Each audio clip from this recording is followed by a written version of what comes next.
Is there anything you would have done differently? We reported a true story. Our colleague Brian Williams is back in Kuwait City tonight after a close call in the skies over Iraq. Controversial Supreme Court nominee Brett Kavanaugh and questions about Kavanaugh's drinking in the past. Sean Hannity, come on up, Sean Hannity. Today, Andrew Cuomo is having a moment. Hi, I am Chris Steyerwalt. And I'm Eliana Johnson. Heck yeah, you are. Welcome to Ink Stained Wretches, where we break down what's going wrong and what's going right with the American news media. Eliana Johnson, you are preparing to do something that is, when I say that I would rather die than move, it's only slightly hyperbolic. It's mostly not. How is your emotional state of well-being as you contemplate having to move? Totally fine. Totally fine. You're Totally chill. fine. It's no problem. Yeah. No problem. You're okay. Are you a fairly organized person or not a fairly organized person? Organized, but, people to help with everything. Chris acts like I'm, packing boxes and, carrying my bed out the door and into the U-Haul. There's the famous story of the guy, place I worked, asked people to come move, and he had packed nothing in his home. Now, I don't know what you think the age is. Is that a famous story? Well, I won't tell all the details. It was a pretty sordid scene when the helpers arrived, when we helpers arrived. But what is the age you think when a person can no longer ask their friends to help them move? That's a really good question. Because 27. So you think it starts with a 2? Yes, it definitely starts with a 2. Starts with a 2. I think there are some late 20s. Depending on socioeconomic and income factors here, I think certainly by the time you have a 3 as the first digit, you should be able to move without asking your friends to help. But it gets tough out there. I'm approaching 4s, so we're good. We're good. We have an obvious. We don't even have an above the fold and a below the fold. We just have a front page. No, there's depth. There's nuance. Yes, but it's just one topic. You'll see. You'll see, America. It's deep and rich. It's a mulligatawny. Like we got to dive in and talk about Ron DeSantis on our front page.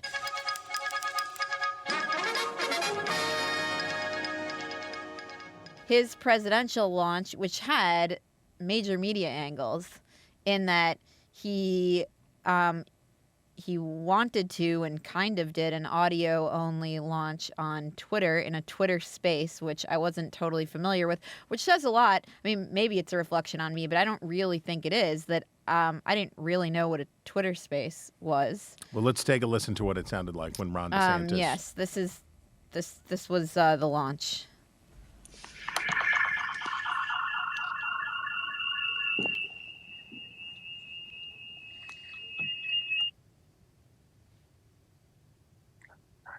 It's quiet.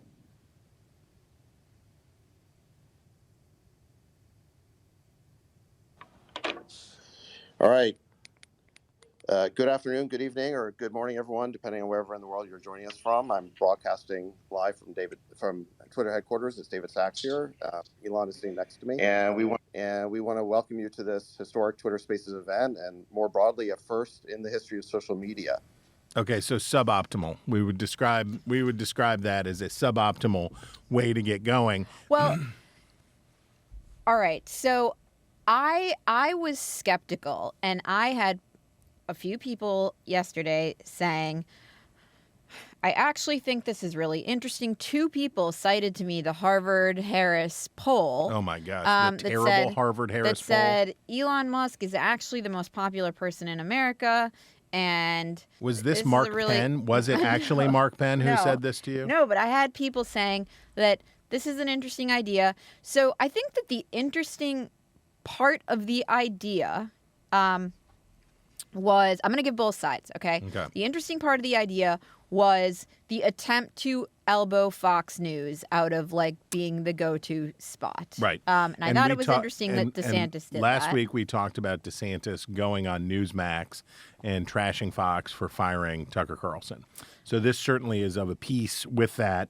And just as much as DeSantis relied on Fox to become the governor of Florida and win that primary against Adam Putnam, there seems to be an intentional pivot away from Fox into the Republican primary, which is weird and interesting, but it has to work, Right. and it didn't really work at all.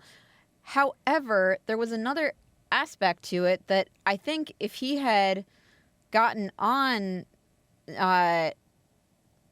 if even after the audio stuff, the audio snafus, he'd gotten on Twitter Spaces and said something really interesting, that might have overshadowed all of these snafus. He then did 2 different Fox News interviews, one with Trey Gowdy and one with Mark Levin on Fox News Radio, and it honestly just wasn't that interesting. There was nothing in his message and no shot at Trump. Like, that's what everybody was watching and listening for. Are you going to take a shot at the big guy that was able to overshadow the snafu? And like, Elon Musk is a pretty controversial and interesting guy, and so you're kind of sitting on a stage with somebody who is more interesting and more famous and richer than you. And the other thing that struck me about it was the audio only aspect. Like, visuals are an important part of all of this, and he deprived himself of that, of the chance to orchestrate that. So when you're announcing for president, and look, this is all tangled up in DeSantis's media strategy and trying to circumvent the traditional modes and methods of press coverage.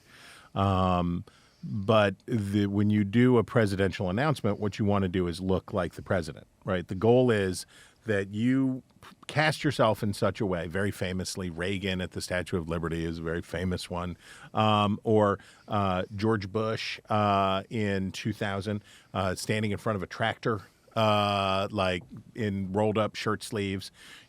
Tim Scott had a very successful presidential campaign kickoff in a town hall setting that looked like, oh yeah, this is what it would look like if Tim Scott was the Republican nominee for president and he was doing a town hall. You could see him in the job. DeSantis does not seem presidential or does not seem like he is playing on an elevated stage. And I thought this was a missed opportunity for him to look bigger, to look grander, to look more presidential, to use the worn out phrase. And the thing that keeps coming, and this is political, I understand this is political analysis, not media analysis that I'm offering right now, but he has trouble with picking good people is what it seems like. I always think that that's a reflection on the principle. Yeah. And so, you know, the use he's using, he's got a lot of the Ted Cruz team together. He's got the chief architect of Ted Cruz's 2016 campaign. And that is, I don't understand that one. And then Elon Musk is interesting and famous and very rich. And there's no question about those things. But he's weird. And he is having trouble running Twitter. And I don't know why you would say, okay, this is a big day for me. This is an important moment. I'm going to put it in the hands of this person who is trying to launch this platform. It just, I don't understand. Well, Jeff Rowe, who's running the DeSantis operation, the super PAC, the super PAC, he also ran the Youngkin campaign. So I think that's the pro case. But he's also best known, I mean, the 2 big campaigns he's done are Youngkin and Cruz 2016. I mean, he has a successful record running House campaigns, and he has done all this other stuff. But the similarities between what's happening for Ron DeSantis, who I did not know pronounces his name Ron DeSantis. This was in the Casey. We're going to get to it, but this was in Politico's Casey DeSantis profile. They claim that it was his wife who urged him to start pronouncing his last name "duh" instead of "d." So it's Ron DeSantis, not Ron DeSantis? Well, apparently it's DeSantis, and she is the one who urged him to begin pronouncing it "duh." DeSantis, like as in the Santis. Yes. Italian for the Santis. That's why again, Meatball is a much better option, and he should lean. I've long held he should lean in on Meatball. The interesting thing from a media perspective for me is there is powerful resentment against Ron DeSantis's anti-media strategy. Right? It's really potent. And Tara Palmieri, writing for Puck, did a big thing about trying to chase DeSantis down and ask him questions. So she shouted questions after him. She tried to get him one-on-one, and she wrote a whole story about how hard it is to get Ron DeSantis to talk to the press. And she wrote this: Trump, for all of his lies and BS, she didn't say BS, is not afraid of the press, and that's likely why he's a stronger candidate. Doubling DeSantis in some recent polls. It wasn't until Trump started engaging with the press again that his numbers actually went up. I don't think that is true. That is not true. I do not think that is true. I do not think. So Donald Trump's nimbleness with the press and ability to withstand, basically, and I know I've talked about this before, Donald Trump was the candidate that the press had wanted, always had wanted. Constant spectacle, endless personal, always a quote, always something interesting. And most of what people in my business had spent their careers doing was trying to extract, to squeeze out of candidates anything. Do you remember talking about Marco Rubio's iPod playlist? And Obama's and everybody else's. Trying to just any detail, like tell us something about you. Oh, he listens to Pitbull. Pitbull. What? Oh my gosh! And then it was the song that he announced he launched his campaign to. Yes. What did he launch his campaign to? The Pitbull song. Oh, it was a Pitbull yes. song? I'm pro Pitbull. I want to go on the record right now as I am strongly. What's the line? I knew my rent was going to be late about a week ago. I worked my blank off, and I still can't make it, though. I could go on with more Pitbull lyrics right here and right now. But all of the effort to extract anything from these candidates, and Trump basically stepped out on stage nude, right? Was like, anything you want, all the time. It's always a story. I'm generating all of this content. And certainly there are advantages. There have been great advantages for Trump in that, but I don't think that Trump's success, or because Ron DeSantis is struggling to launch his campaign, he had a bad last phase of his pre-candidacy and obviously a very unfortunate day one of his official campaign.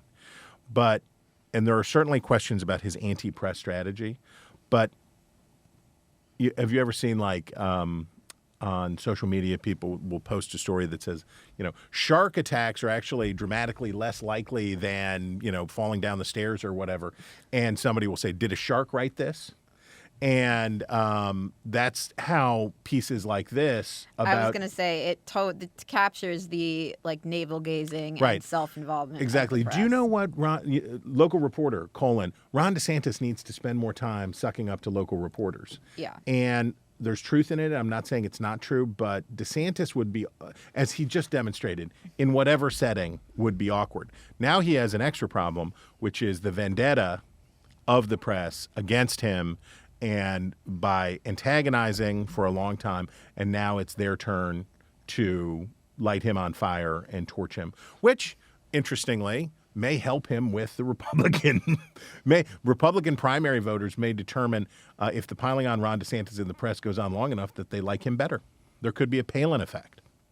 Right. This is why I think his problem is the message. It's not the engagement with the press and, that glad handing and all of that. It's he could have gotten over all of this stuff, but it is like, what are you saying on Fox News? What are you using the Twitter Spaces to say? And there was nothing that was all that interesting. If you asked me to sum up what DeSantis's message is to, I've heard it said, it's Trump can't win.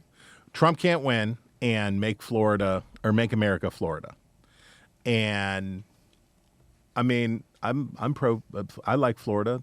Florida's okay, but I don't yet see the DeSantis strikes me as, again, Cruz-like in the sense of it seems overthought. And I think that was definitely the case in the launch. Way overwrought, way overthought.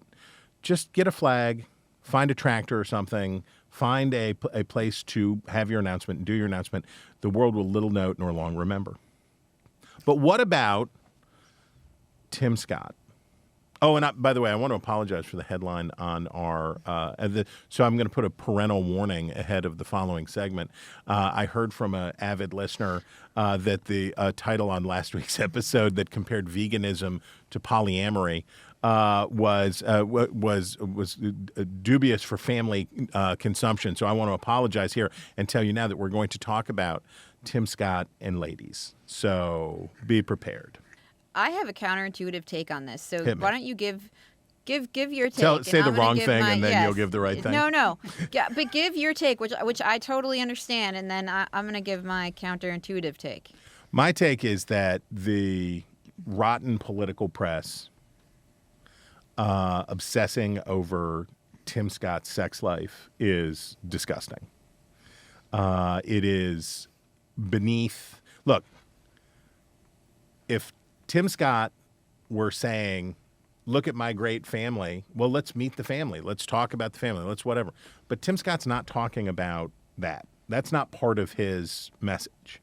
And the scrutiny on this, and I want to quote the great Caitlin Flanagan, who said this, sent to me by a pony, who said, nothing to see here, just NBC News needling Tim Scott about being a, quote, bachelor and asking if there's, quote, time for a woman in your life.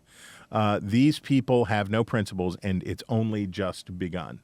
And the pressure on Scott around this issue, I'm not saying it's not reasonable to ask Tim Scott this one time, and we can go back to the question that Tim Scott was asked about, has been asked about this many times in the past. He famously told the Washington Post's Ben Terrace, how long ago? Years ago, 2012, when Ben Terrace asked him if he was a virgin. And he said, I'm not discussing my sex life with Ben Terrace. I don't remember that. Yeah. So that was a decade ago that Tim Scott has said, I'm not doing that. And so here's the question from Tom Lamas? The Y pronunciation? Yamas. It would be cooler if it was Yamas. Or maybe it's I don't know. You know, this is funny because my daughter has these books. I'm sure a bunch of parents will be like, yes. No, but like a bunch of them. And I never know, is it llama or yama? The llama, red pajama, or is it yama, red pajama? Hard choices. No, my favorite, of course, is no more baby llama drama, was one line from one of the llama, red pajama books. But here's Tom. They're so cute. I'm going to pronounce it like Lorenzo and say Tom Lamas. Okay. Actually, let's look it up. There's a question America would love for you to answer, he says to Tim Scott. If you become president, you'd be like Grover Cleveland and James Buchanan. First of all, Grover Cleveland was a baller and fat as a house. Yamas. Okay. Grover Cleveland was a baller, fat as a house, and liked to eat pickled herring. Be like Grover Cleveland and James Buchanan. You'd go as a bachelor, as a single man. Is there someone in your life? Is there time for a woman in your life right now? Tim Scott, there's always time for a great relationship with a wonderful woman, and I thank God that is happening, but so I'll leave it there. If you don't put it forward, you don't have to talk about it. And a political press, this is how you get Trump. This is one of the many ways that add up to getting Trump, which is, but really, tell us about whether or not you're a virgin, but really tell us about this stuff. He's allowed to have his life. He's allowed to be a person alive in the world. And if he doesn't want to make his personal life part of his public persona, you can leave it that way. All right. I think there's a lot of merit to that view. I am also sympathetic to, if you're running for president, you are opening yourself up to, you're ceding a lot of privacy. Totally. And, people are curious. Like, we want to know, what's going on? Do you have a girlfriend? Do you have a family? Like what? Totally. You know, so I am sympathetic, and I think people are naturally curious and naturally, like people don't want to say it, but naturally a little bit suspicious of like what's going on. You're 60 and single. Like, were you married? He's 60? He's 57. He's 57? Yeah, no, he looks great. He looks great. That man is 57 Yeah. years old? Holy crocono. I think there's like I think there's a natural curiosity that people looks fresh. want to know what's happening, and that's okay. And by contrast, like when there is a Barack Obama type or a Ron DeSantis and a Casey DeSantis with their 3 beautiful children, or the Obamas with their young daughters, we buy into that. And so, okay, it is a like. You're saying Tim Scott's not putting it on offer, but it is a disadvantage for him not to have that. Like, it is a real asset for these people, and we sort of it's part of their political profile is the family. In some cases, it's an asset because you have a family that vouches for. In Donald Trump's case, his beautiful wife and his children, especially his eldest daughter, were an important part of how he ran for the Republican nomination, which is to say, yes, I've had a chaotic personal life, and yes, all of this stuff has happened. But look at these beautiful people, these beautiful women. They love me. They stand with me. They vouch for me, and that was a tremendous asset. Just as with George Bush being able to point to his wife, the former librarian, Yes. and say, things may have been wild back in the day. Stuff may have happened, but this solid citizen, this good woman, vouches for me. So it can be a great asset. Or, in Bill Clinton's case, it can be a terrible liability, right? It can be a huge problem. If you have a problematic spouse, it can be problematic. Nancy Reagan helped Ronald Reagan be a better governor and a better president, I'm sure, and in some ways a worse president once it got personal and rough and ugly there for a period of time. But she was not she did not warm up the audience. The audience did not say, hey, I like this Nancy Reagan. I don't know whether it's her thinness or her designer couture that I like most. So there are pluses and minuses, right? It works in both ways. My point is, at some point, yes, Tim Scott has to sit down and tell a story, right? He's going to have to tell a story to somebody in the right setting. He's going to have to find the right interview. He's going to have to, I don't know whether it's Oprah or whomever, but he's going to have to sit down and tell a story about how you get to, is that right, 56? 57. 57 daggone years old. How he got to be 57 years old and was not engaged and was not divorced, not whatever. So he has a story that he needs to tell at some point. My point is that that's not a, hey, you just announced for president. Any time for El Sexo out there? Any ladies out there, sir? There's a difference, but there's a happy medium. There's somewhere in the middle to talk about these things. Mm-hmm. All right, the debt ceiling. Debt ceiling. I want my takeaway on this to be, Grover Cleveland did not have a wife when he entered the White House, and in fact had been accused of fathering an illegitimate child in Buffalo, and got married to a beautiful woman while he was in the White House, and she became a beloved national figure. So that's all I'm saying. This is your pro Grover Cleveland reputation rehabilitation moment with Chris Stirewalt. Take us to the debt ceiling. I think that's what Congress is doing. Hey-oh. See, we're moving closer to my goal of turning this into a drive time morning radio zoo talk show. But the coverage of the debt ceiling. So there is a little projection. This is what Washington Post writes today. As of this recording, there is not a deal in place. Washington Post says House Democratic lawmakers are voicing frustration over President Biden's approach to negotiating a debt ceiling deal, with Republicans worrying that their priorities are not being championed aggressively enough and that Biden hasn't more forcefully pushed back publicly against Republican demands. In a previously unreported interaction, Representative Sheila Jackson Lee, who has served in the House for almost 30 years, encouraged Minority Leader Hakeem Jeffries during Democrats' weekly caucus meeting Tuesday to ask the president to immediately address the nation, detailing how Republicans are toying with the economy and explaining that a default would catastrophically affect their lives. First media tip. If you are treating Sheila Jackson Lee as a serious person who is regarded with esteem by the administration or her colleagues in the House Democratic Conference, you are, if your first go-to voice is Sheila Jackson Lee, that's a no. But there's a little projection going on here.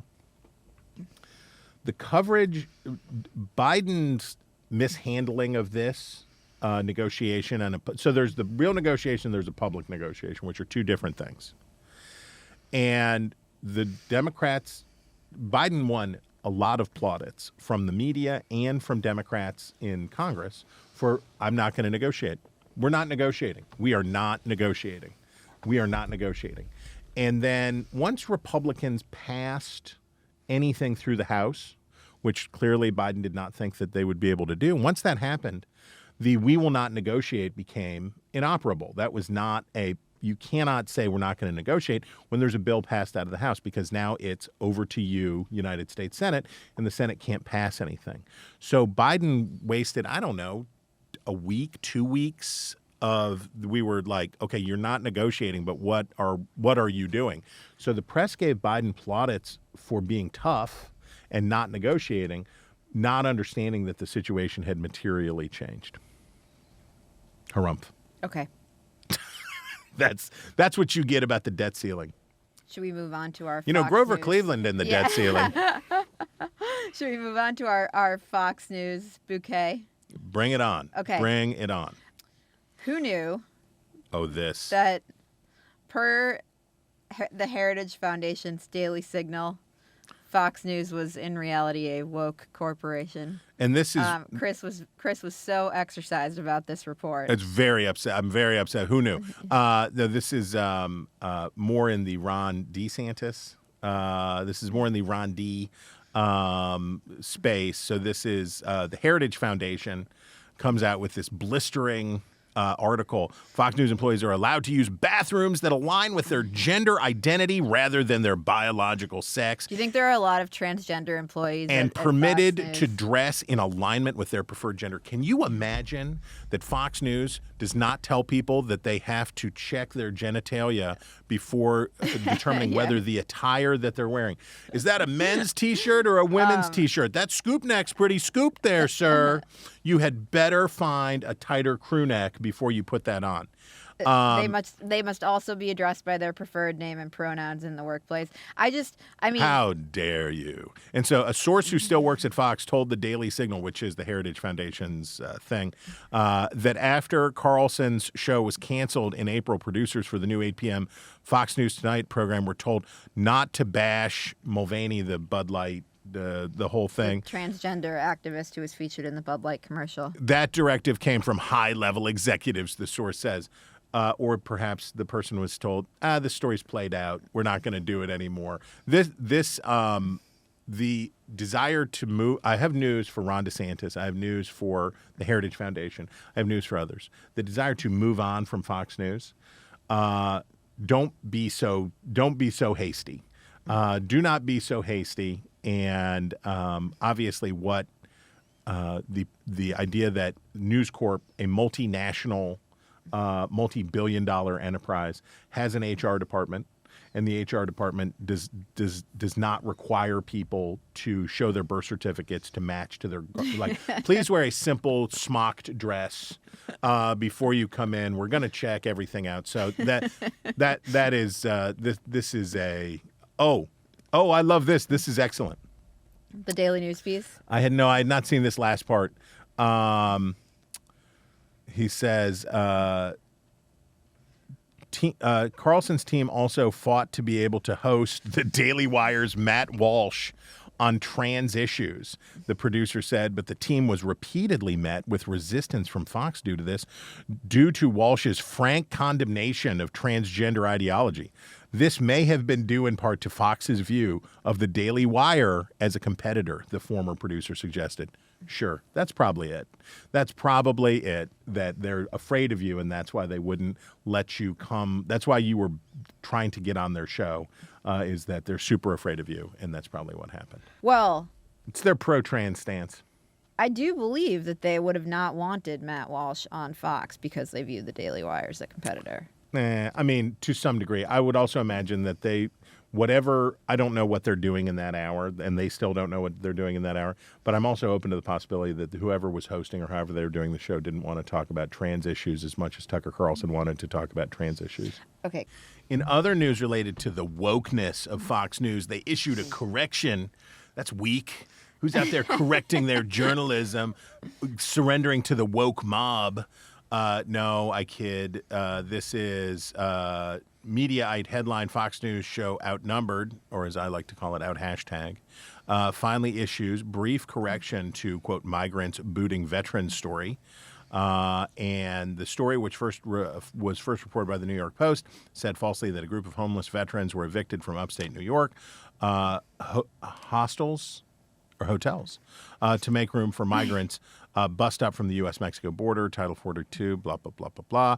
Outnumbered's correction referred to upstate hotels in Orange and Rockland counties, assuming that national viewing audience knew that upstate referred to New York. Further, the correction made no mention of the migrants who supposedly replaced the homeless veterans. Also, without giving much context to the correction, viewers will have to figure out what story Outnumbered was referring to. So I'd say this with love, Mediaite. I think the high standards to which you are trying to hold Emily Campagno and the Outnumbered team for what kind of correction that they were going to offer on this story may be a little too lofty. Number one. Number two, what the heck happened with this story? Do you know the story of this story about these migrants? Okay. As near as I can tell, Eric Adams has said that he wants a inquest into how this story, and apparently was fabricated. I am not sure. Laura Ingraham also apparently did it, and she issued a correction as well. There was a third correction, so it wasn't just out hashtag. There were 3 corrections that Fox issued, or 3 cleanups that Fox issued on this. So there you have it. Okay, Chris, up next. All right. We talked last week about the new site, The Messenger, the Jimmy Finkelstein site that was billed as a cross between the Washington Post and the New York Post, and I was sort of excited about it because I thought we could use a gossipy rag in D.C. And it does seem to be kind of like a traffic producing engine. You mean a link generating? A clickbait engine with like a few scoops here and there. So the New York Times has a big piece on this. Tensions flare inside the Messenger, a fledgling news site. And they've had a couple of senior editors resign. And the Times writes, after a back and forth between Mr. Zimmerman and a politics editor, Greg Birnbaum, in which Mr. Zimmerman at one point wrote that it was quite simple to open a doc and check, and at another point blamed the politics team for mixed signals, Mr. Birnbaum said he had had enough. So the 2 editors were at each other's throats. Because the story got replicated. Yes. Birnbaum had done a story, and then somebody else somewhere did the same story, and it was duplicative. And so Birnbaum quit on the spot and advised Mr. Zimmerman to find another politics editor who, quote, doesn't know what they're doing so you can tell them what to do. Blammo. And Greg Birnbaum is a pro, right? He worked at the New York Post. He's worked a bunch of places. And subsequently, I saw a story. There's another editor who has quit there. They have spent an enormous amount of money. They have hired a lot of people. But I got to tell you, this is very like 2005 thinking. This kind of like just churning out links, trolling to try to get something to go viral. That is not where things are at. And it's also another thing. People don't get into this business to be boring, right? I know for me, I don't know about for you, the appeal of journalism was that it was interesting, that it was outside of the normal contours of staid society, get to be a little bit of the skunk at the garden party. And, you can't hire people who have practiced journalism at a high level and people who are good journalists and then expect them to be clickbait farmers and be happy with it. It's a frustrating position to be put into, I think. Yes. Here. Chris, we got to get to your favorite topic. It's my least favorite topic. It's racial disparities in X. Racial disparities in X, and I'm sorry to keep coming back to it. In this case, asthma. Yeah, this is an Associated Press report launched with much fanfare, and that this was important journalistic work on matters of race. Black children are more likely to have asthma than kids of any other race in America, says the Associated Press. They're more likely to live near polluting plants and in rental housing with mold and other triggers because of, get it, racist housing laws in the nation's past. Their asthma often is more severe and less likely to be controlled because of poor medical care and mistrust of doctors. Now, look, I'm not discounting the component in which redlining, the legacy of Jim Crow, lots of stuff that has played in poor housing options for Black Americans, and I'm sure that there are vestiges of that carry down to this day. But what are we talking about? We're not talking about race. It's the same thing I have to say every week. We're not talking about race. We're talking about poverty. Poverty, have you ever heard the axiom, wealthier is healthier? You want to find the healthiest nations in the world? Find the richest nations in the world. You want to find the healthiest counties in the United States? Find the richest counties in the United States. And it is the human condition, and a sad one, that people who are poor have worse outcomes than people who are rich. So poverty and race by ethnicity, this is Kaiser Family Foundation. I assume that these are census numbers, but here's what it says. Overall, the poverty rate in the United States, 12.8%. For white Americans, it's 9.5%. For Black Americans, it's 21.7%. Now, we could have a discussion about why Black people are so much poorer than white people and the degree to which racism has played a role in that, institutional racism, these things. Happy to entertain why the Black poverty rate is so much higher, more than twice as high as the white poverty rate. It is not as high as the poverty rate for American Indians, which is 25.9%. And I bet, Associated Press, if you did a story about asthma rates in Native American communities, you'd find that they were a lot higher too.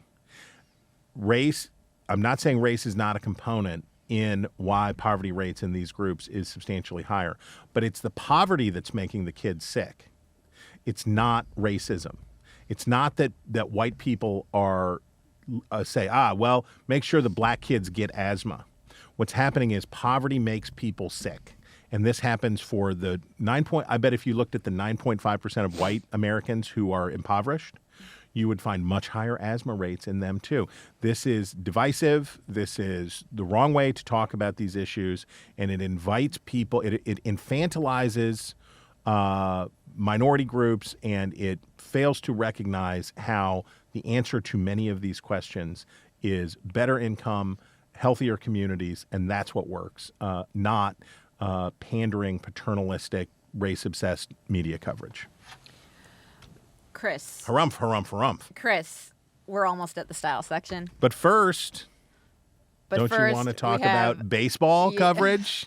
Don't you want to talk about the intersection of race and baseball coverage, an Eliana? NBC News reporter axed. Glenn Kuiper, Oakland A's broadcaster. I must say, not familiar. So the sad story of the Oakland A's, have you ever seen the movie Major League? Yes. Okay, Major League. You've seen, you gentlemen. You've never seen Major League? Jeez. He's like 15. Yeah, well, he's seen the Mona Lisa. Yeah, Major League. Charlie Sheen at his finest. The ragtag Cleveland Indians. Ted Lasso stole its premise from Major League, which is the woman who owns the team, and I forget whether her husband died and she inherited it or she got it in the divorce, whatever the case. She's got the team and she wants to tank the team so that she can move it to Arizona or Florida. I forget what she wants to do, but she's the villain. And she tries to put the worst possible team together. And guess what happens? It turns out they're the best. It turns out they're fantastic. Well, the Oakland A's story is just like that, except for the fact that they do indeed stink. And as the Oakland A's leave Oakland and their fans behind, Where are they going? Las Vegas. And so speaking of the Oakland A's and Las Vegas. So anyway, the Oakland A's are getting yanked out, going to Las Vegas. And on the way out, it's been important to the ownership to make everything as terrible as possible. I don't know if you remember, we talked here about the story about the possum that was spotted in the NBC broadcast booth at Oakland A's Stadium. So they wrecked the franchise and are now moving it. So one of the guys who was part of the broadcast team, Okay. Glenn Kuiper, in a May 5th broadcast during which he used, quote, the N-word while recounting a pre-show trip to the Negro League's Baseball Museum in Kansas City. So here is the story. This guy, trying to be racially cool, goes to the Negro League's Baseball Museum, Okay.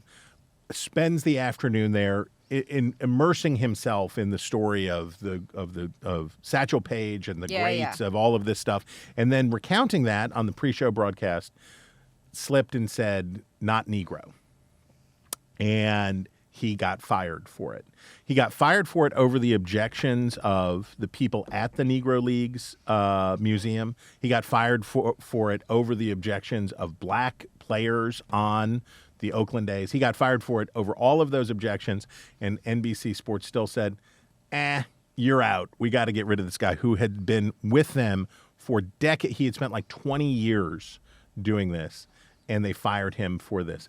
And the lesson here is, don't try to do a good thing. And your intentions don't matter.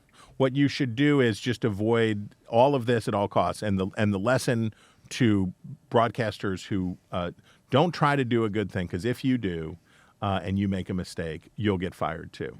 And I'm going to guess that it was not coincidental that as the team was moving and wrapping up their season, dumping probably a relatively high salaried individual in the organization as they relaunch as the Las Vegas Dirtbags or whatever as the Las Vegas Buffet All-Stars or whatever their new name is going to be there, is that he was a good one to lose. And I think that's pretty shoddy. Yeah. But anyway, style section. For sports and race, give way to style. Because when I saw this article that you sent across, first of all, I love the New York Times Magazine. It says the therapy issue. And this article, I am a couples therapist. Something new is happening in relationships. What is it? Well, first of all, this woman who's pictured in the New York Times Magazine, she's like sitting in a chair with her shoes off. Very stylish, though. Yes. Black silk pants, yes. She has a show on Showtime, Oh, no. which is just watching her do therapy with all these couples. Is That's this kind of fascinating? Orna Guralnick, I think. Orna Guralnick. Yeah. So Pajamas. the show is pretty interesting. It's a little depressing because You think? I think, yeah. I will say I love this podcast by Esther Perel, where you listen in on a single session of you've talked couples about that. therapy. Yeah. Yes. So that's less depressing because you don't know what happens to the people. Hers, it's like you cycle through the couples and you can see that like some of these people are not on a very uplifting trajectory. I want to say, as an ethnic Presbyterian, my soul climbs up inside of my body and retracts into my spinal cord at the thought of listening to other people talk Oh my gosh, as a Jew, mine like jumps for joy and it's amazing. And I think Orna is Jewish, like for sure. I'm getting those vibes from her. Well, here's the lead. And so I read this and I then was like, why do I like this show? Because this read like a bunch of gobbledygook. Listen to the lead. My patients, regardless of political affiliation, are incorporating the messages of social movements into the very structure of their being. New words make new thoughts and feelings possible. as a collective, we appear to be coming around to the idea that bigger social forces run through us, animating us and pitting us against one another, whatever our conscious intentions. To invert a truism, the political is personal. The expanding lexicon around bias and privilege includes terms like white fragility or white tears, referring to white people's defensive refusal to fully engage with accountability. Other phrases like virtue signaling, being a Karen, or performative. When do we get to the permission structures? Performative allyship underline the difference between honest and fake engagement with questions of morality and responsibility. No, this is the paragraph that made me. This is where it's at. That wasn't the lead. Strike all of that. Here's the lead. One afternoon in 2020, early in the pandemic, I met Sylviolet, and this is spelled SYL''Violet. I met Sylviolet and Matthew for a virtual session, young, idealistic, deeply in love. They were also prone to dramatic fights. In this session, Sylviolet, a vivacious essayist and spoken word poet, was trying to describe the ways she felt Matthew, a measured medical student, was trying to control her, in this case by trying to dissuade her from buying a slushie. He thought they should keep to a tight budget until after he became a doctor and achieved financial stability. Then she could have all of the slushies you want later. Sylviolet found his reasoning maddening, especially since he seemed to imply she was reckless. On the face of it, the fight seemed insignificant, but then an exchange took place that changed the tenor of the argument, connecting us to the underlying roots of the issue. I have trouble envisioning the finish line, Sylviolet exclaimed, tearing up, because the plan that he's talking about, my life has always been, the plan never works. You can do all the right things and obey all the right rules and get blanked. For a moment, Matthew continued to try to reason with her and convince her of his sound financial strategy. I know that sounds very conceited, cocky, he said, to which Sylviolet whipped back, no, it sounds privileged. And look, I get it. I understand. Don't you think it would have been fun to watch this on television? Oh my gosh, no. I would have flung myself out of a window rather than be present. I would have liked to watch this on television. Listening to people argue with each other is among my very least favorite things in the world. And listening, and the point that Goralnik is making here is that the social justice lexicon has made its way into her therapy room, and it's a good thing. And that it's a good thing that the personal is now political. And I want to tell you, Dr. Goralnik, you're wrong. You are profoundly, profoundly wrong. And that what you are hearing are people grab the nearest weapon at hand in the popular culture. This is not new. This is not new. I'm sure during Est in the 70s, I'm sure at all points of whatever social fads and trends were out there, people brought that language into the room. But each relationship is its own organism. I don't know whether Matthew is controlling. I don't know whether he should have let her have the slushie. I don't know whether he's privileged. I have no idea about the particulars of this case. And I know that many men are controlling. And I know that all of this is true. But making the personal political is not a good thing, Doc. This is not a good thing. All right. I want everyone to get ready because it's almost June, and you know what that means. It's Corporate Pride Month. It's time for the brands of America. We're never going to top Burger King. Oh, what was Burger King? Pride Whopper. The Pride Whopper. That's right. Yeah. Well, get ready because when we talk to you next, we'll have a catalog of the ways in which brands and media outlets share their enthusiasm for same-sex relationships. And I just wanted to share this from The Onion. I love you, Onion. The Onion, J.K. Rowling announces she no longer transphobic after attending Cincinnati Pride and winning a free cell phone charger from a bisexual realtor's booth. So get ready. There's your foretaste, America. Next week's Wretches will feature your next installment. Are we June already? Wow. Okay. It's happening. Okay. Well, it is also time, before we get to June, for our obsessions of the week, where we break down the stories we can't get out of our heads. Chris, this one was like right down the middle of the plate for me. It was Politico's piece on Casey DeSantis. A deeply sourced, well-researched Casey DeSantis piece. Total smear job. And I went on a rant about this on Megyn Kelly's show earlier this week. Okay. And lit it up, but I wanted to bring it to our listeners too. All right. The headline is The Casey DeSantis Problem. Quote, his greatest asset and his greatest liability. Ron DeSantis' wife is going to play a very prominent role in his presidential campaign. Some of his supporters wonder if that's an entirely good thing.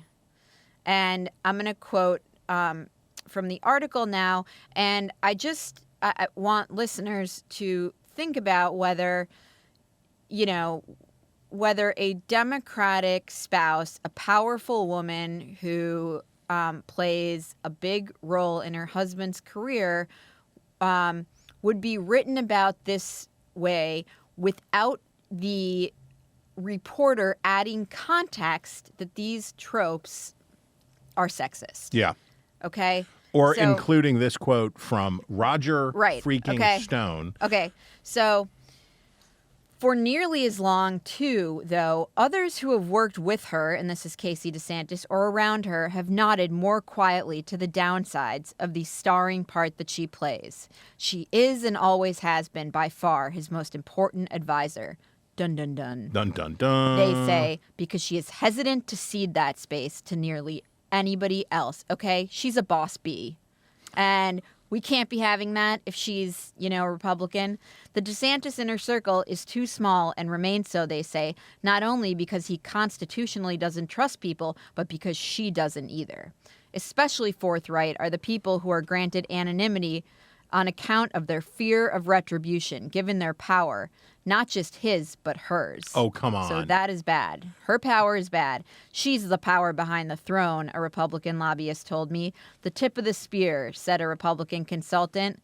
Especially Okay, forthright and then- are people who we granted anonymity. Anonymity to slime her. And then They were super forthright. this is what's said about a married couple. It's always been a them, said a person who's known them since before his first run for Congress. One of many people who will speak candidly only when granted anonymity because of the power of a governor who might be a president, and also that of his wife and what they perceive to be their collective capacity for spite. And then Roger Stone, who is a Donald Trump ally, told the reporter that Casey DeSantis is akin to Lady Macbeth.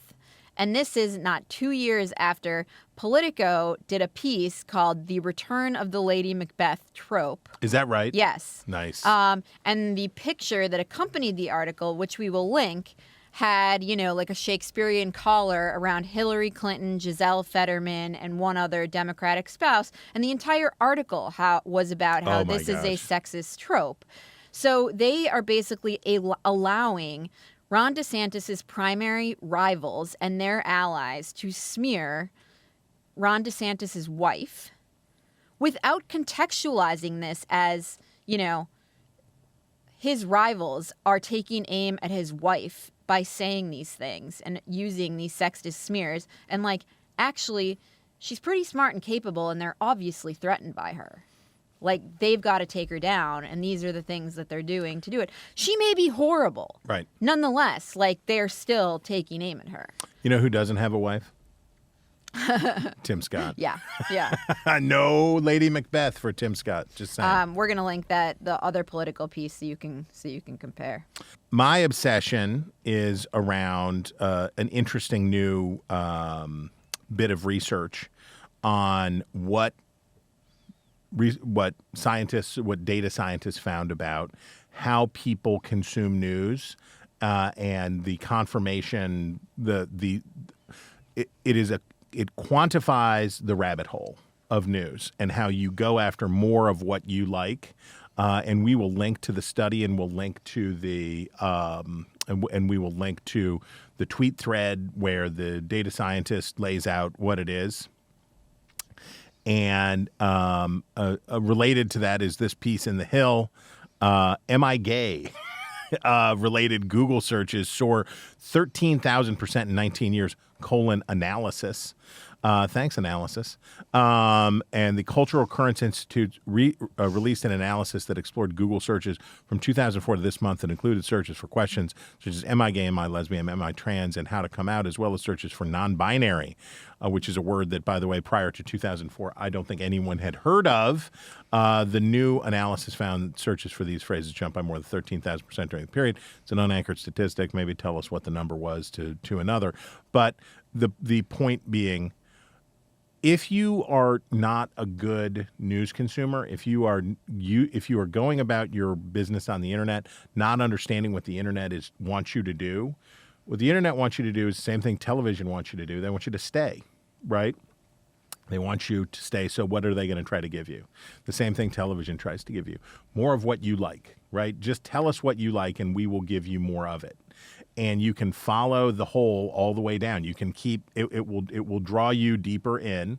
And obviously, if you're online with questions about your sexual identity, it's going to offer you more of that. It's going to offer you more to go down that path.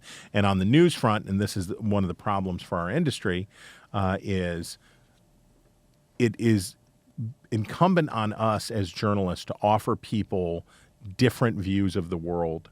And see things in different ways. And I wrote about that this week, talking about, and we're going to have John Ward on the podcast in the coming weeks talking about his book, Testimony.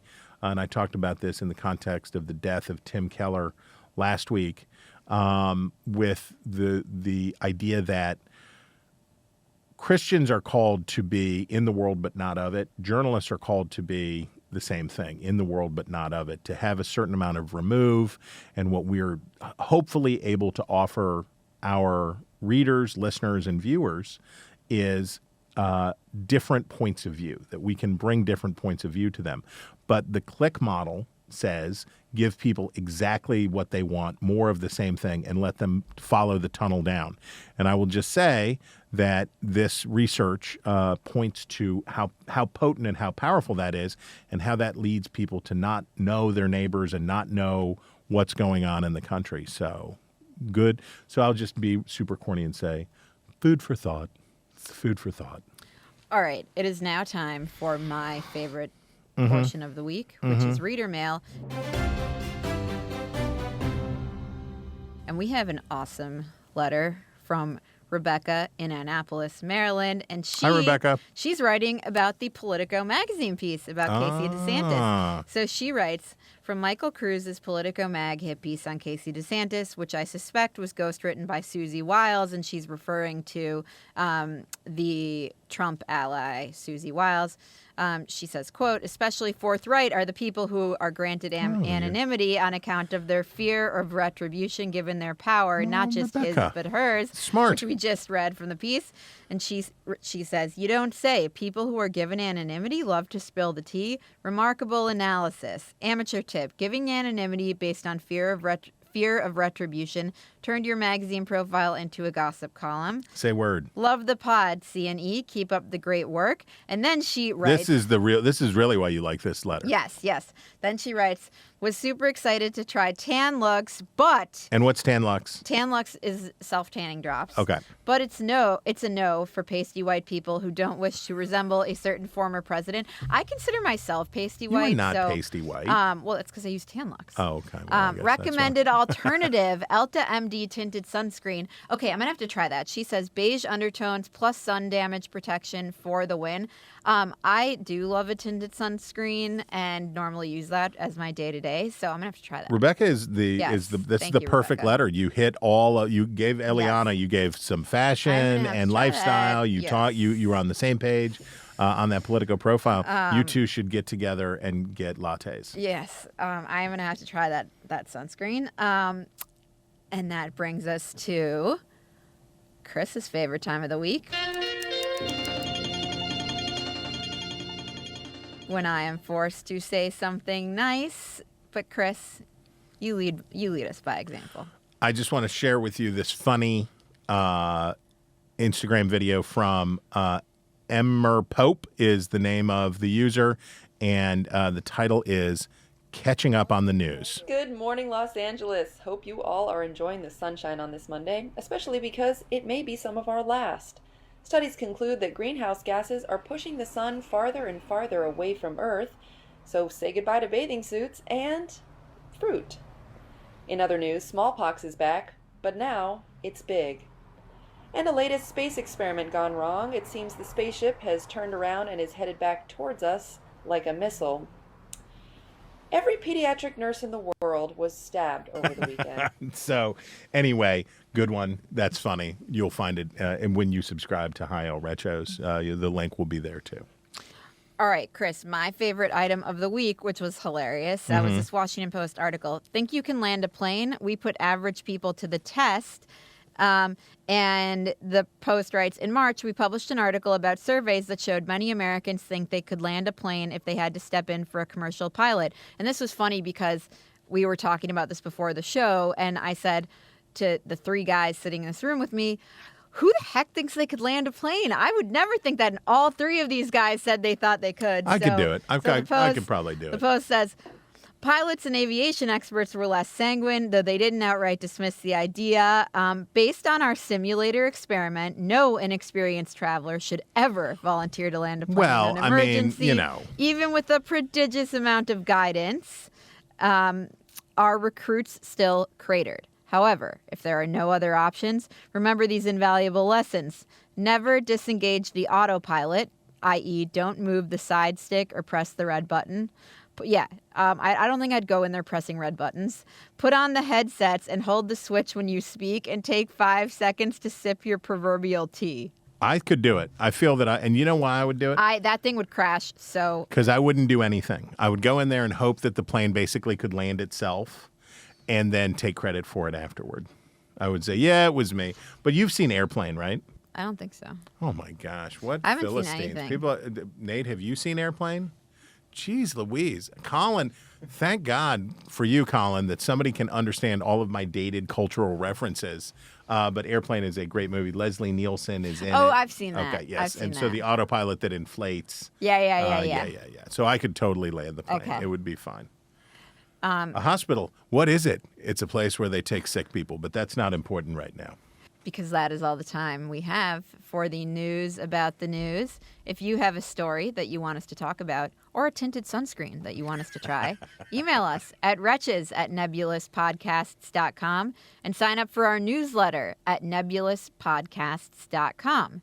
This has been Ink-Stained Wretches from Nebulous Media, produced by Colin Chicola. Find us on iTunes or wherever you get your podcasts. Just search for Wretches.